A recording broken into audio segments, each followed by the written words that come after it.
नमस्कार। आज हम एक ऐसी कुरीति पे बात करेंगे, दहेज प्रथा, जो धीरे धीरे एक पाइथन की तरह हमारे समाज को निगलती जा रही है। अगर देखा जाए, इसके कारणों के लिए जांच करें, हम अगर सोचें कि हम ये क्यों इतना ज़्यादा शुरू हुआ, कहाँ से शुरू हुआ, तो स्टार्टिंग में जब हमारा एंशिएंट टाइम था, जब राजाएँ हुआ करते थे, बहुत सारी प्रॉपर्टी हुआ करती थी। उस टाइम दोनों के लिए इक्वलिटी थी, गर्ल के लिए भी बॉय के लिए भी। तो जब इक्वलिटी थी और ये फैक्ट था कि लड़की को दूसरे घर जाना है, उस इक्वलिटी की वजह से जो भी राजा होते थे या जो भी बड़े हुआ करते थे, इक्वल मतलब बहुत सारा पैसा, बहुत सारे राज्य अपनी लड़की को साथ में देकर विदा किया करते थे। लेकिन उस टाइम इतनी ज़्यादा प्रॉपर्टी हुआ करती थी कि उससे फ़र्क नहीं पड़ता था। और पहले क्या, राज्य बढ़ाने की परंपरा थी कि अगर एक राज्य दे भी दिया गया तो फिर युद्ध में जीतकर दूसरा राज्य अपना लिया जाता था। अब हमारे देश में अनुकरणीयता बहुत है, वो रिवाज थी राजाओं की, रजवाड़ों की। अब उसको अनुकरण करते करते मिनिमम, चाहे वो 5000 मंथली कमा रहा हो, चाहे 10,000 कमा रहा हो, उसने भी उस प्रथा को अडॉप्ट कर लिया। अब इसके बैड इम्पैक्ट क्या हो रहे हैं वो हम सब देख ही रहे हैं। सबसे बड़ी चीज़ तो भाग्यवादिता। अब लड़की का ये भाग्य है, यहीं तकदीर लिखी है, बिना जाने बिना सोचे दहेज मांगा, ठीक है। दहेज मांगा तो ऐसी जगह नहीं करनी कि हम नहीं दे पा रहे हैं।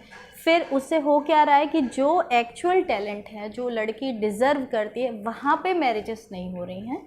दहेज की वजह से मैरिज वहाँ हो रही हैं जो हमारे लेवल का हो, जितना हम अफोर्ड कर पा रहे हैं। अब इन सब चीज़ों को रोकने के लिए क्या कर सकते हैं? सबसे बड़ी चीज़ तो हमारे देश की जितनी हिंदू कल्चर हमारे यहाँ पे है, इससे ज़्यादा कल्चर इंडोनेशिया, म्यांमार और यहाँ भी पाए जाते थे। बट हमारी जो ये दहेज की विकृत मानसिकता है, उसकी वजह से हमारे देश में हिंदुत्व ना होकर दूसरे देश में हमारे देश की हिंदू कल्चर जो है वो बर्बाद होती जा रही है और दूसरी जगह पे वो अपनाई जा रही है। हम अपने ही देश को छोड़ते जा रहे हैं। एवरी ईयर 5000 दहेज पे केसेस होते हैं कि दहेज की वजह से घरेलू हिंसा हो रही है। और 2016 की अगर मैं बात करूं तो वहाँ पे 7621 डेथ दहेज की वजह से हुई। अब जब बेटा बेटी इक्वल है, एजुकेशन हम दोनों को बराबर दे रहे हैं, तो दहेज की डिमांड क्यों है? और ये आप ये सोच रहे हैं कि जहाँ एजुकेशन है वहाँ चल रहा है, तो बिल्कुल भी गलत है। जहाँ ज़्यादा से ज़्यादा एजुकेशन है वहाँ दहेज और ज़्यादा बढ़ रहा है और उसको प्रेस्टीज का प्रश्न बनाया जा रहा है कि उसकी लड़की में इतने लाख खर्च हुए, उसकी लड़की के मैरिज में, मेरी में इतना, उसके बेटे के इतना दहेज आया, मेरे लिए भी इतना आना चाहिए। फिर कंडीशंस चाहे कुछ भी हो, दहेज भी देना है, लड़की को पढ़ाना भी है और एवरी ईयर देना। जितनी बार भी वो आएगी उतनी बार ही देना। इस सब से हो क्या रहा है, मान लीजिए कोई एक पर्सन है जिसके अगर मान लीजिए 2 भी बेटियां हम मानते हैं, तो उसने दोनों को पढ़ाया पहले, और एक बच्चा है, पहले उसने दोनों बेटियों को पढ़ाया, फिर उनकी शादियाँ की, फिर उनके बच्चों पे उसने दिया, फिर उन बच्चों की शादियाँ और फिर दिया। तो एक पिता तो सारी लाइफ सिर्फ ये साधन जुटाने में रह जाएगा। और देखा ये गया है कि इतनी बड़ी बड़ियाँ जहाँ शादी हो रही हैं, वहाँ लड़की के पिता के पास लास्ट में कुछ नहीं है। उसकी अपनी लाइफ सर्वाइव करने के लिए उसके पास कुछ भी नहीं बचा है। और यहाँ बच्चे भी कम नहीं हैं, बच्चे भी डिमांड करेंगे, पापा मुझे इतनी ज्वेलरी चाहिए, ये सब चाहिए। और वो ज्वेलरी आप खरीद सकते हो अपनी इनकम से, आपको पढ़ा दिया अपने पेरेंट्स ने, उसे आप खरीद सकते हो। बट नहीं, मेरी मैरिज में भी इतना होना चाहिए, मुझे ऐसे कपड़े चाहिए। यही पता नहीं है कि पेरेंट्स कहाँ से कमा रहे हैं, कहाँ से आ रहे हैं। यहाँ तक तो ठीक है। अब मान लीजिए जो साधारण पर्सन हैं, जो दे पा रहे हैं, उनके लिए ठीक है। हो क्या गया है, जिनके पास नहीं है उन बच्चों की तो शादी नहीं हो रही। शादी होगी तो ऐसी जगह होगी जहाँ ड्रिंकर होंगे या अलग अलग वल्गर हैबिट्स होंगी या बहुत ही वियर्ड नेचर होगा, वहाँ पे बिना दहेज के झोंक दी जा रही हैं। इंटरकास्ट मैरिज क्यों ज़्यादा बढ़ रहे हैं? क्योंकि हमें पता है, जो भी हमारे यूथ जनरेशन है उनको पता है कि यहाँ जाएंगे तो ये सब कुछ हमें झेलना पड़ेगा। तो बिना पेरेंट्स को पता इंटरकास्ट मैरिजेस भी हो रही हैं। समाज कितना गलत डायरेक्शन में जा रहा है, मतलब बच्चे जो भी कर रहे हैं पेरेंट्स को पता नहीं है। अब इसमें आज के अगर मैं मीडिया की बात करूं तो इतना ज़्यादा फैलाया जा रहा है। एक छोटा सा जन्माष्टमी का सेलिब्रेशन करने के लिए भी कितना कुछ तो वो मायके से आ रहे हैं। उनको तो पैसे मिल रहे हैं, उनकी टीआरपी बढ़ रही है, और हमारे घरों की लेडीज़ उनको देख देख के अपनी बहुओं का, अपने बच्चों का फ्यूचर ख़राब करे जा रहे हैं। एक सीरियल में तो फेसबुक पे आ रहा था कि वो मदन लो अपनी बहू को स्लैप लगा रही है। तो समाज किस डायरेक्शन में जा रहा है? मतलब ये फ्रीडम मिल गई आपको कि आपके घर में जो बहू आई है, दहेज नहीं लाई है, या जो भी रीज़न हो सकते हैं, आप उसको स्लैप लगा सकते हो और क्राइम बढ़ा रहे हो, सपोर्ट तो कर नहीं रहे हो। जो पुराने टाइम में सीरियल्स हुआ करते थे उनमें आगे बढ़ने के लिए चीज़ें बताई जाती थी कि हाँ ये समाज में ये गलत है, इससे आगे हमें निकलना चाहिए। आज क्या हो रहे हैं? आज तो सिर्फ कस्टम्स पे ही उलझे जा रहे हैं, उससे आगे नहीं बढ़ रहे। छोटे छोटे सेलिब्रेशंस में इतना एक्सपेंस दिखाया जाएगा, एक से एक ड्रेसअप, ज्वेलरी। अब उसको देख देख के हमारी यूथ बिगड़ रही है। गोल्ड हम सबको पता है हमारे लिए यूजलेस है ना, हम उसको पहन के बाहर निकल सकते हैं, इतना क्राइम है, लॉकर में ही रहेगा। उसके बाद भी बेटी को शादी करने के लिए कम से कम 10 लाख का मिनिमम ज्वेलरी देनी है, वो उस बेटी के लिए भी यूजलेस है। तो ये सब आप सीरियल देख रहे हैं या मीडिया देख रहे हैं या जहाँ से भी आ रहा है, एक दूसरे के प्रेस्टीज का प्रश्न बना है। कभी सोचिए बैठ के कि क्या एक ज्वेलरी, एक ईयरिंग सारी लाइफ आप पहन सकते हो? उसके लिए आपके पिता को कितना त्याग करना पड़ रहा है। और वो बॉयज़ जो गवर्नमेंट जॉब में लग गए हैं या जैसे भी लग गए हैं, जैसे भी आप सक्सेस हो गए, तो वो सक्सेस आपकी अपनी है, उससे आपकी वाइफ का, पेरेंट्स का कोई रिलेशन नहीं है। वो सक्सेस आपकी है, आप पैसा कमा रहे हो, आपका है, वाइफ है तो आपकी है, बच्चे हैं तो आपके। तो वाइफ के पेरेंट्स का उस पर क्यों एहसान है कि हाँ मैं पढ़ गया हूँ इसलिए आपकी बेटी मैं तब लेके आऊँगा जब आप मुझे इतना दहेज दोगे। ऐसा इतना चीप लगता है सुन के जब ऐसा कहा जाता है मेरी बहू बहुत अच्छी है, हमेशा मायके से कपड़े पहनती है। मतलब आपके अंदर इतना स्टैमिना नहीं है कि आप अपनी बहू को, अपनी वाइफ को एक ड्रेसअप दे सको। वो माँ बाप अपने लिए चाहे कुछ नहीं करे पर अपनी बेटी के लिए सारी लाइफ करेंगे, कैसे भी करेंगे, चाहे कर्जा करें, ज़मीन बेचे, सब कुछ, और उसी को प्रेस्टीज बना लिया है। तो सबसे पहले तो ये प्रेस्टीज वाली बात ही ख़त्म हो जानी चाहिए कि प्रेस्टीज किसको समझते हो? अपने आप को बेचना ही प्रेस्टीज हो गया क्या? अपनी ज़मीन बेच के अपनी बेटी को देना, उसके लिए 20-20, 50-50 ड्रेसेस देना, वो प्रेस्टीज कभी भी नहीं है। उससे सिर्फ और सिर्फ आपकी बर्बादी हो रही है, और देखा जाए तो आपकी बेटी की इससे ज़्यादा हो रही है। जिस दिन आपके पास नहीं होगा, आप नहीं दोगे, तो क्या उस बेटी को वहाँ रेस्पेक्ट मिलेगी? बिल्कुल भी नहीं मिलेगी। जो भी शादियाँ दहेज से रिलेटेड होती हैं वहाँ प्रेस्टीज का कोई प्रश्न ही नहीं है। वहाँ तो एक ऐसी लड़की घर में लाई जा रही है, हाँ मेरी मम्मा अब काम नहीं कर सकती तो मैं ऐसी लड़की ले आता हूँ जो दहेज भी देगी सारी लाइफ, वो काम भी करेगी। एक टोटल 100% फ्री सर्विस के लिए एक मेड हमारे घर में आ गई है। तो ये सब बंद होना चाहिए। हमें आगे वाले समाज में जाना है, इतना पीछे अपने आप को मत खींचिए, इससे कोई प्रोग्रेस नहीं होगी। बढ़ते हुए समाज में, बदलते हुए समाज में रहना सीखिए। और भी बहुत सारी चीज़ें हैं जो आप कर सकते हो, इनसे दहेज ही क्यों, अगर आपको फाइनेंशियल कुछ अपने आप को प्रूव भी करना है, कैसे भी करना है, तो जब आपकी बेटी को नीड हो तब आप उसकी हेल्प कर दीजिए। एक दिन आप हेल्प करेंगे, सारा जीवन आपने मेहनत की, पैसा जोड़ा, और वो एक दिन की मैरिज के लिए आपने अपना सब बर्बाद कर दिया, और आपको ये गारंटी नहीं है कि नेक्स्ट डे बेटे के साथ क्या होने वाला है। हो सकता है वो डिमांड एवरी ईयर बढ़ती जाए, एवरी डे बढ़ती जाए, वो भी श्योरिटी नहीं है। फिर भी अब जो बड़े लोग हैं पहले उनको समझना पड़ेगा, ये इस चीज़ को प्रेस्टीज बिल्कुल भी नहीं बनाए कि हाँ मेरे पास इतना धन है, आपको देना ही है ना अपनी बेटी का, तो प्रॉपर आप नाम कर दीजिए कि ये मेरी हाफ प्रॉपर्टी है, ये मेरी बेटी के।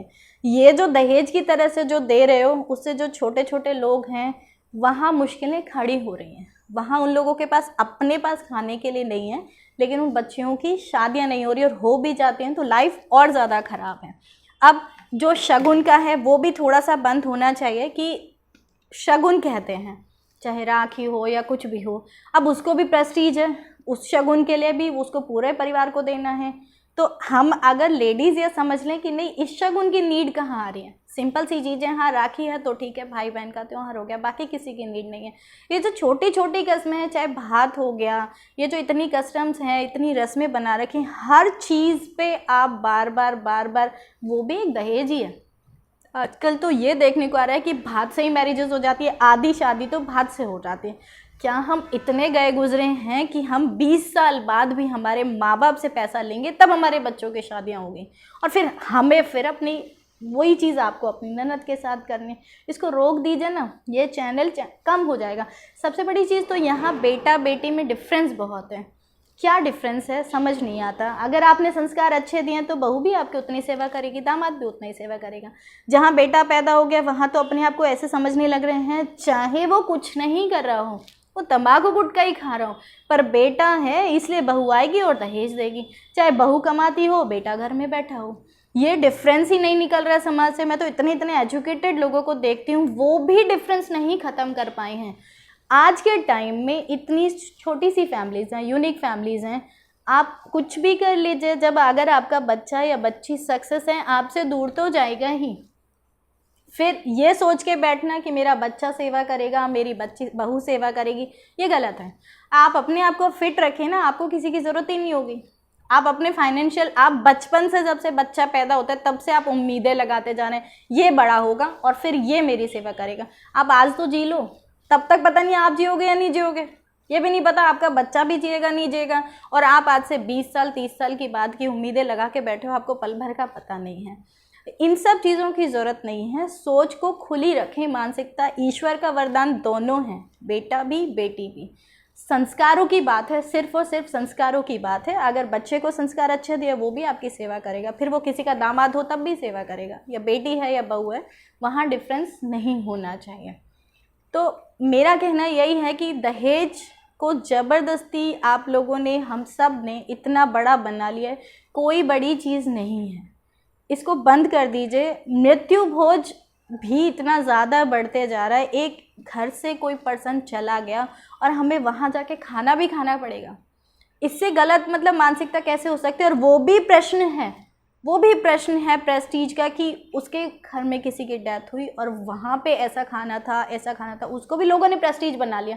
जाइए मत ना, कुछ नहीं कर सकते हो। सबसे बड़ा मृत्यु भोज में जाना बंद करिए। किसी की डेथ हो गई, आप पहले जाके आ जाइए। मृत्यु भोज में जाना बंद कर दीजिए, 1 साल नहीं लगेगा, ये प्रथा पूरे देश से ख़त्म हो जाएगी। अगर देश सुधारना है तो, और सुधरना ही नहीं है, ऐसे ही रहना है, तब तो किसी चीज़ की कोई ज़रूरत ही नहीं है। फिर तो ऐसे ही समाज में जीते रहिए, दहेज के लिए बेटियों को जलने दीजिए, बहुओं को मरने दीजिए, फिर तो ऐसे ही समाज में जीजिए। और यहाँ सबसे बड़ा, अगर कोई आगे बढ़ना चाहता है, कोई कुछ करना चाहता है, तो सपोर्ट नहीं मिलता। इलिगेशन स्टार्ट हो जाते हैं कि ये ऐसे कर रहे, वो वैसे कर रहे। आप ही का अपना समाज है, आप बदलोगे तब समाज बदलेगा। अगर हमारी जैसी सोच उस टाइम भगत सिंह ने रखी होती, सुखदेव ने रखी होती, राजगुरु ने, तो आज तो हमें ये भी नहीं पता होता कि ब्रिटिशर्स हैं कौन। हम तो ये मान रहे होते कि हाँ ब्रिटिशर्स ही हमारे देश का, जैसा कि हमारे हिस्ट्री में पढ़ाया जाता है। आप लोगों ने भी बचपन में गाना सुना होगा, दे दी हमें आज़ादी बिना खड़क बिना ढाल, साबरमती के, शायद गांधी जी के लिए है, कि तूने कर दिया कमाल। मतलब बिना खड़क और बिना ढाल के हमें आज़ादी मिल गई, और सब कुछ गांधी जी ने किया। तो जो इतने सारे फ्रीडम फाइटर्स मारे गए, उनका क्या? तो ये चीज़ मैं इसलिए ऐड ऑन कर रही हूँ कि अगर आप नहीं संभले, आपको पता नहीं चलेगा कि एक्चुअलिटी है क्या। तो समाज को बदलना सीखिए। ये बाबाओं और गुरुओं के चक्कर में बेटा बेटी, ये दहेज, मेरे बच्चे का रिश्ता वहाँ हो जाए, मैं ये दहेज दे दूँ, वो दे दूँ, इन सब से समाज नहीं बदलेगा। आपकी अपनी कंडीशन सबसे ज़्यादा ख़राब हो जाएगी। और सही बात का फेवर करिए। अगर आपकी बच्ची कह रही है कि ससुराल में प्रॉब्लम है, तो उसकी बात को सुनिए, समझिए। हमारे पास कानून है, और बहुत अच्छा कानून है। आज के टाइम में बहुत अच्छा कानून है, लेकिन बेटी को पेरेंट्स के सपोर्ट की बहुत बहुत ज़्यादा ज़रूरत है। अगर आपने सपोर्ट नहीं किया तो ऐसे ही बेटियां जलती रहेंगी, मरती रहेंगी। और अगर पेरेंट्स स्ट्रिक्ट हो जाए ना, तो दहेज मांगने वाले मांगते रहेंगे, आप दो मत ना, वो लेंगे किससे? आपको देना ही नहीं है। उतने पैसे में आप अपने बच्चे को सेटल कर दीजिए, फिर दहेज किससे मांगा जाएगा? कोई नहीं। शादियाँ तो होंगी ना, अपने आप ही थक हार के बिना दहेज के होना शुरू हो जाएंगी। हम लोग इतनी मुहिम चला रहे हैं। अभी हम 7, 8, 9 अक्टूबर को हमारा कैंपस है, जयपुर में भी है। अगर कोई भी बिना दहेज के एग्री है मैरिजेस के लिए, चाहे बॉय हो चाहे गर्ल हो, तो आप सबका वेलकम है। आप उससे कांटेक्ट भी कर सकते हैं। और इन चीज़ों को छोड़ना पड़ेगा। अगर देश को सुधारना है, अपने आप को, देश का भी छोड़ दीजिए, अपने आप को ही सुधारेंगे ना। अगर आप दहेज बंद कर देंगे तो सबसे पहले आप खुद को ही तो सुधारेंगे। बाकी सबका तो आपसे लेना देना कुछ है ही नहीं। आपने दहेज नहीं दिया, आपका पैसा आपके पास है, आप ही की लाइफ स्टाइल सुधर जाएगी। जो आप दूसरों से कंपैरिजन करते हैं, आपकी लाइफ अच्छी हो जाएगी। तो अपनी लाइफ सुधारनी है, अपने बच्चे की लाइफ सुधारनी है, और इस सोसाइटी को ठीक करना है। तो दहेज बिल्कुल बिल्कुल बंद कर दीजिए।